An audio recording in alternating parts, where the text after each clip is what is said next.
Miren, hice la introducción del tema porque alrededor del gran debate nacional, quienes hacemos opinión pública, quienes tienen responsabilidad política, opinan en el ámbito económico y social, a veces mal creemos que nuestros criterios son los que prevalecen en la mayoría de los dominicanos y dominicanas.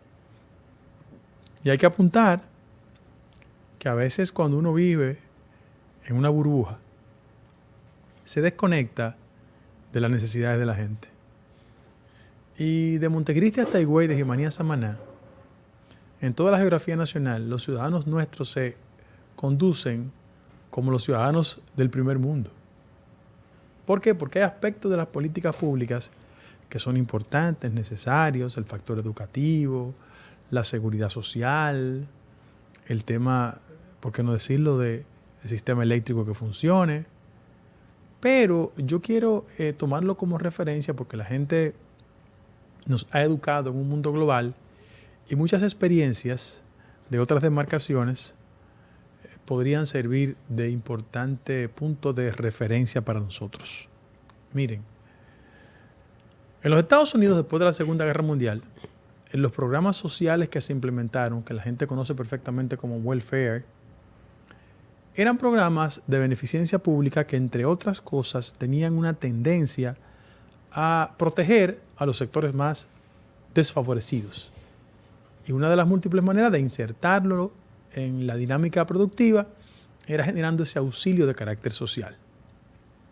Si bien es cierto, ese modelo se distorsionó, porque 2, 3, 4 y 5 generaciones vivían de eso, es importante recordarlo que es el gesto de un modelo de país capitalista frente a la necesidad de ir protegiendo a los que han sido históricamente desprotegidos. En la actualidad, en Europa, por ejemplo, los únicos 2 gobiernos que se han podido mantener ha sido el de Francia y el de Portugal. ¿Por qué? Porque el modelo inflacionario le ha tocado los bolsillos y el estómago a la mayoría de gente. Para que ustedes tengan una idea, yo pienso que en Francia, más que Macron ganar, los franceses entendían que Le Pen no podía pasar. Y cuando fueron a elecciones congresionales, le dieron mayor poder a los partidos no asociados a Macron. O sea, el elector tuvo la inteligencia de decir en un ámbito, no queremos a Le Pen, pero tampoco vamos a darle todo el poder a Macron. Repito, en Portugal ha sido el único país que se ha podido reelegir un gobierno en el marco de esta situación inflacionaria. En el caso de España, para que ustedes tengan una idea, la última vez que el índice de los precios del consumidor en España anduvo por 2 dígitos fue en el año 1985. A partir de ahí, los gobiernos Popular o el Partido Socialista Obrero Español siempre hacen un esfuerzo de inversión para que el ciudadano tenga acceso a los artículos de primera necesidad. ¿Por qué pongo esos ejemplos de manera introductoria en otros países? Porque a veces nosotros creemos aquí que la dinámica económica y social anda aislada de lo que pasa en el resto del mundo y que nuestros ciudadanos se comportan de una manera diferente. Mentira. La gente sabe perfectamente interpretar cuando se le golpea el estómago, se le golpea el bolsillo. Hago esta aclaración porque es evidente que en el marco de una situación internacional hay aspectos de los gobiernos, este y los otros, que pueden generar dificultades, no solo en el orden de las simpatías de los gobiernos, sino en el orden social. Póngase a pensar que en Estados Unidos el presidente Biden tiene dificultades en términos de su popularidad. ¿Cuál es el factor que atribuyen? El factor inflacionario. Frente a eso, yo debo decir que cada uno de los gobiernos que ha podido ir a proceso electoral y ha perdido, independientemente de las impugnaciones electorales que se le hacen, el factor económico ha jugado siempre un rol. Aprovecho esto para decirle a los amigos del gobierno, que todo el mundo sabe dónde yo milito, que bajo ningún concepto quiero hacer carrera creando un ambiente de desfavorabilidad, que se le tiene que poner atención a aspectos que parecen simples, pero impactan en el ciudadano. Miren, tarifa eléctrica. Es un tema que le está dando en la madre al gobierno. Precios de los artículos de primera necesidad, le está dando en la madre al gobierno. Y más que singularizarlo, quiero pluralizarlo. Eso le da en la madre a todos los gobiernos. No al de nosotros, sino a todos. Yo, que con cierta frecuencia voy al supermercado, casi siempre me mandan, no es porque voy. Yo he experimentado este ejercicio. He visto personas que van con su presupuesto y cuando comienzan a sumar, tienen que devolver algún tipo de productos. Es innegable que el gobierno dominicano ha hecho un esfuerzo significativo y que, oye, de todas las semanas se drena la finanza pública cuando el gobierno invierte recursos en subsidiar el petróleo y sus derivados. Y es verdad que el programa de INESPRE ha hecho un esfuerzo significativo para garantizar que los productos de consumo masivo como pollo, huevo, plátano, yuca desciendan. Pero admito que hay que hacer un mayor esfuerzo y mayor énfasis en eso. No por la frase retorcida de que el mal comido no piensa. No. Eso es un exceso y una actitud irresponsable de desconocer las calidades y las competencias de la gente. Lo que estoy señalando es, para que ustedes tengan una idea, los sectores de menor ingreso, 56% de lo que reciben, coloquen a esas personas del sector ingreso en el sector informal o empleado del Estado. 56% de los ingresos que reciben van dedicados a alimentación, transporte. Y eso sí estremece la economía del ciudadano.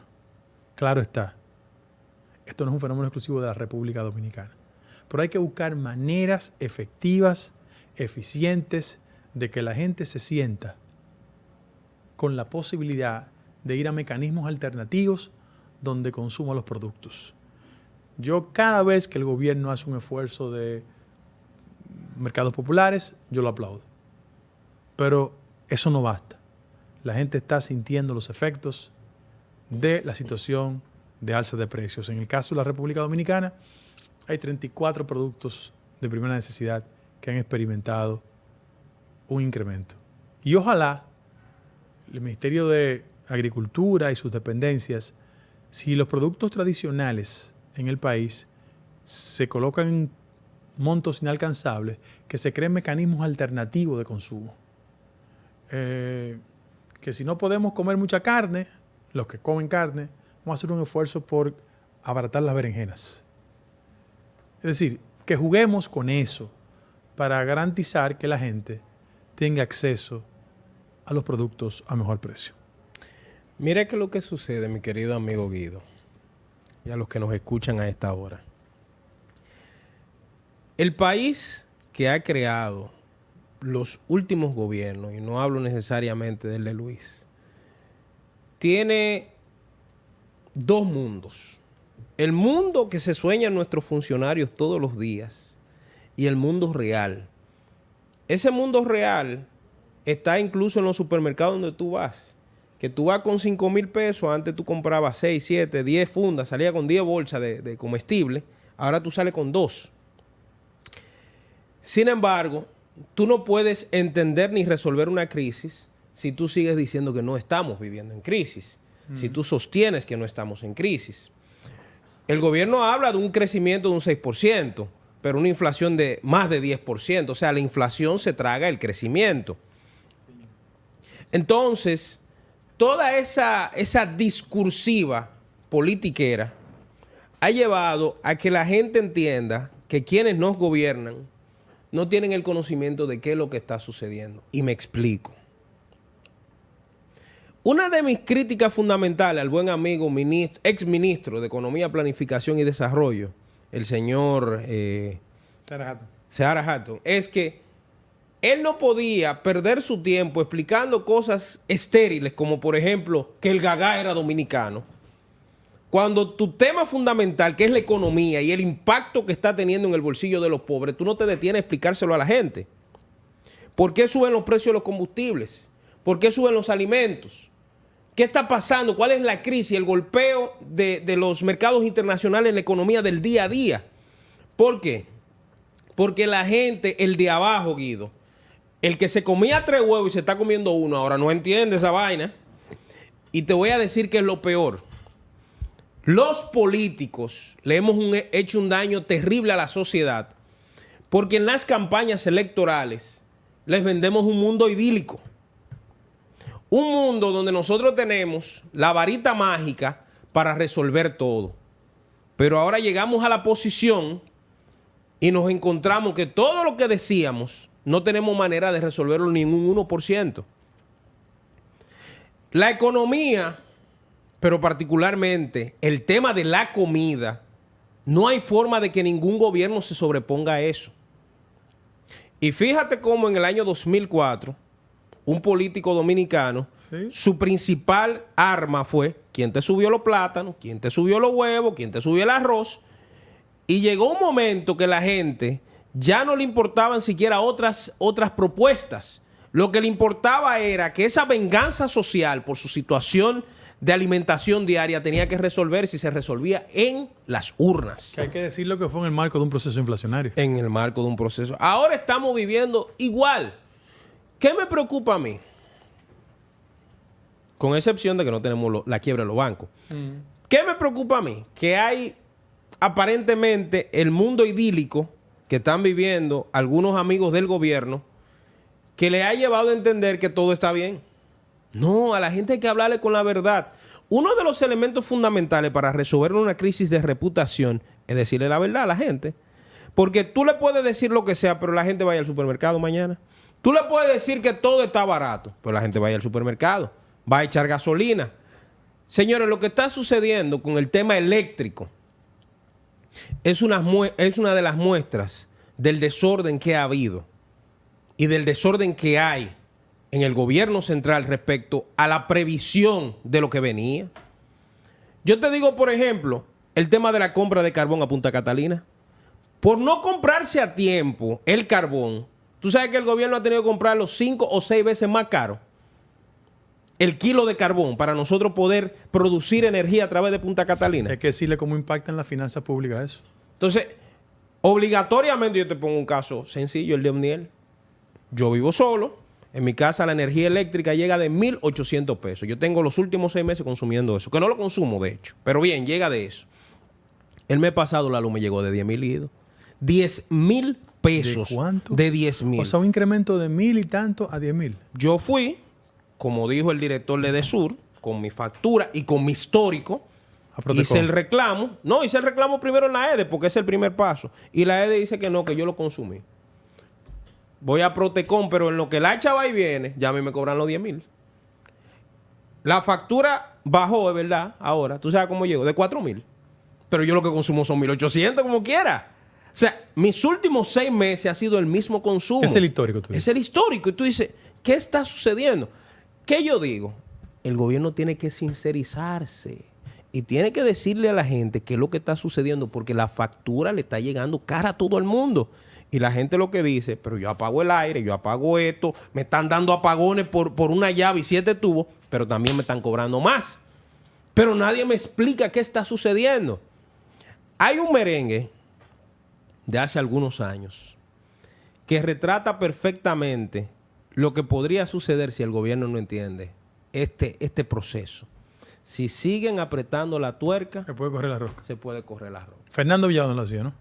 Entonces, el tema de la inflación, falta de explicación, politiquería, y a todo eso tú le agregas ahora factura eléctrica desbordada. Después no se quejen de los resultados, mis amigos del gobierno. Yo quisiera a veces ser magnánimo, pero yo veo que 1.800 millones de pesos van a ser invertidos en publicidad. Pero en publicidad, la misma bocina que decían que Luis lo apoyaban 37 narcos. Entonces, ¿cómo uno puede decir algo? Así. Una pausa. Vamos con esta que es Tu Voz al Mediodía.